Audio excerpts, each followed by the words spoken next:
I was in Uganda with my wife and children at the time of the Amin coup, and it was there that I had my first experience of negotiating for the release of people who'd been illegally detained. And more than that, in Uganda, I came across, because of the coup, the most appalling scenes of carnage and destruction. Churches were destroyed, but more importantly, people were destroyed. And many hundreds, thousands indeed, were murdered, including many of my own colleagues.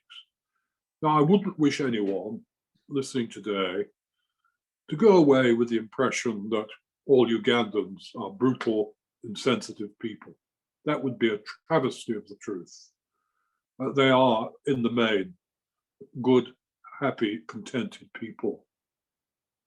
But when order breaks down in society, when someone like a despot comes along and takes control of the situation, gives the army license to loot and to kill, destroys the law and order and the police force, when that happens, all hell breaks loose. And it doesn't matter which society you're in. We've seen examples of that in North America, in certain places where racial tensions have got to boiling point. Law and order has been despised and broken down, and there's been the most dreadful trouble. It can happen in any part of the world.